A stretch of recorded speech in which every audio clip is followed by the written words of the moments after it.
twegerane twese twegerane we meze bite kutavuga ngo batanyoroshya mwana ubo bageze ibicuruzwa byo kuri radio ku cyumweru mu gitondo.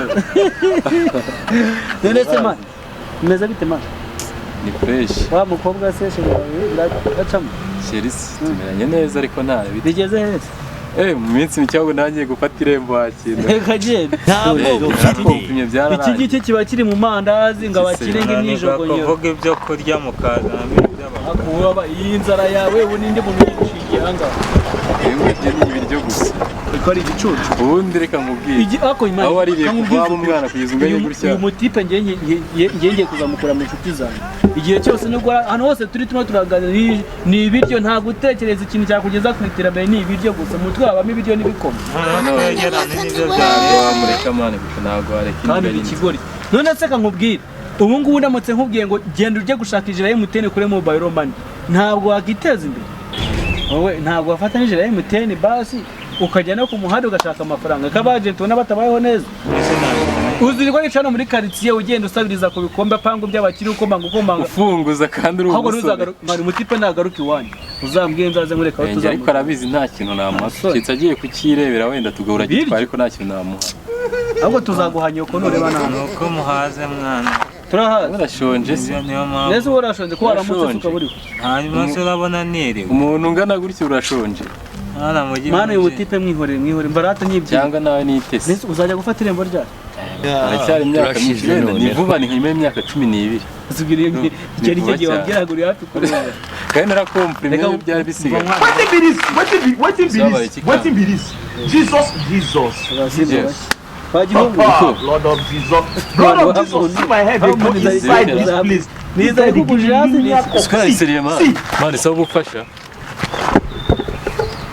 kama naga ubutipe mane no kudukinisha se iki ni ikinyamiti ushaka umukino kudukinisha mane siko byane uri seriye we iziko ari seriye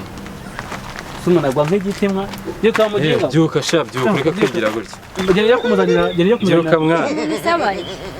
nawe uje adufasha hano mukanya y'amavanga arwaye umutwe sinzi ukuntu byagenze birambona kirarambara ariko kirashonje ntekeza ariko tukitangira yatubwiraga ko ashonje ariko ntabwo umuntu w'umugabo yasonza agwarana nk'igitima se bibaho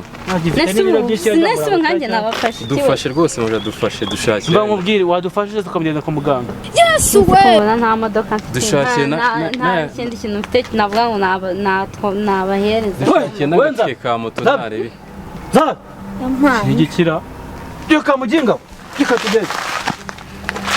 rero nta kindi kintu ngiye nabafashe uretse kubaha byibura amafaranga agateke murebe ko hari ikintu mwamufasha nawe ngiye nta kintu nabafasha nayo umurwayi ni bibiri baduhanga twari umurwayi mwana hodi akora yame mwana yagenze bite se kandi nge nabibonye I want problem always mba nkubwire ko ngomba kwishakira akazi barakamanye bamubwira shaka urarwaye hanyuma ibi byose ngoze mereza nge navuga ngo mereza mwana mereza mwana banza wumve uyu muhungu yasubwiye yuko umutwe wo kumubwira arwaye yakora turayikubise hasi yagira ati ararambara nagusanze ndagufa no kuvuga ngo muyansubize rero mereza amafaranga yanjye atukujyana kwa muganga arwaye singewe yahaye wari urwaye mereza yabivuze ubundi hereza amafaranga uri muzima mwayawe nayo muhaye mwese niwo urwaye ko kuzabaza akabakize yamuye irwaza njya kwiyondora